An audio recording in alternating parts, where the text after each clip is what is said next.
I got two brothers, James and Larry. They're 5'4", 5'5" in height. They gave me all I could ever ask for as a brother in terms of competition. You know, you would think that, my brother Larry is a ideal situation where small things come in small packages. This dude fought me every single day. And to the extent that my mother used to come out and make us come in because we were fighting way too much. And the competition didn't stop there. My sister, who's 1 year younger than me, Roz, never wanted to be home by herself. She took classes, extra classes to graduate from high school with me, to go to University of North Carolina with me, and to graduate prior to me. And you guys sit and ask me where my competition or my competitive nature came from. It came from them. It came from my older sister, who's not here today, and my father, who's not here today. Obviously, he's with us and all of us. I mean, my competitive nature has gone a long way from the first time I picked up any sport. So they started the fire in me. That fire started with my parents. And then, as I moved on in my career, people added wood to that fire. Leroy Smith was a guy, when I got cut, he made the team on the varsity team. And he's here tonight. He's still the same 6'7" guy. He's not any bigger. His game is about the same. But he started the whole process with me because when he made the team and I didn't, I wanted to prove not just to Leroy Smith, not just to myself, but to the coach who actually picked Leroy over me. I wanted to make sure you understood you made a mistake, dude. And then there's Buzz Peterson, my roommate. Now, when I first met Buzz, all I heard about was this kid from Asheville, North Carolina, who's the player of the year. I'm thinking, well, he ain't never played against me yet. So how did he become player of the year? So Buzz Peterson became a dot on my board. And when I got the chance to meet Buzz Peterson on the basketball court or in person, Buzz was a great person. It wasn't a fault of his. It was just my competitive nature. I didn't think he could beat me or he was better than me as a basketball player. And he became my roommate. And from that point on, he became a focal point, not knowingly. He didn't know it. But he did. And Coach Smith, the day that he was on the Sports Illustrated and he named 4 starters and he didn't name me, that burned me up because I thought I belonged on that Sports Illustrated. Now, he had his own vision about giving a freshman that exposure, and I totally understand that, but from a basketball sense, I deserve to be on that Sports Illustrated.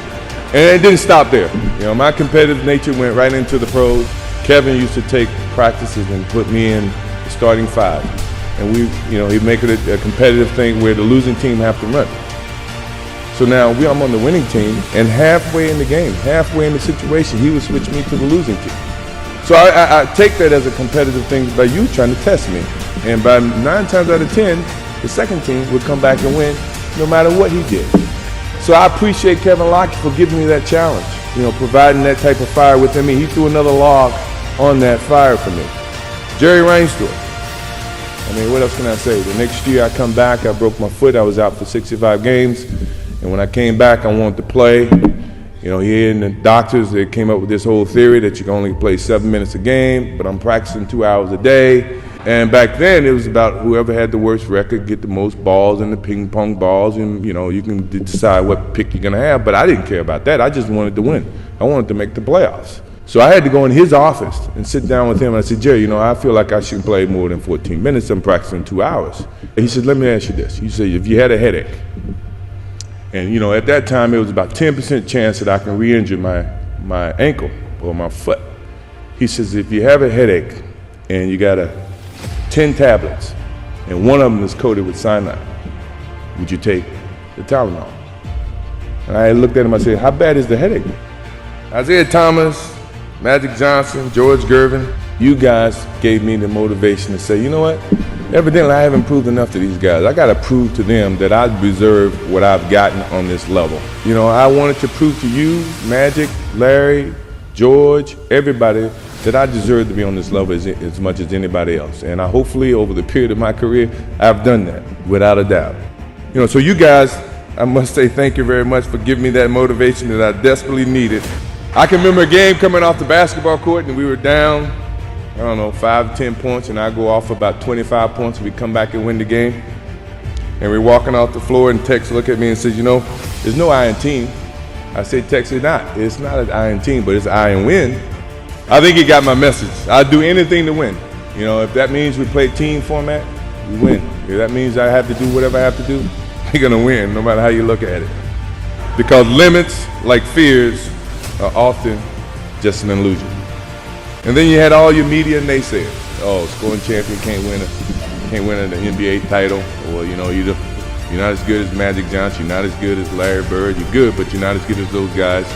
I had to listen to all this, and that put so much wool in that fire that it kept me each and every day trying to get better as a basketball player. I'm trying to become the best that I can, and for someone like me who achieved a lot in over the time of my career, you look for any kind of messages that people may say or do to get you motivated to play the game of basketball at the highest level, because that is when I feel like I excel at my best.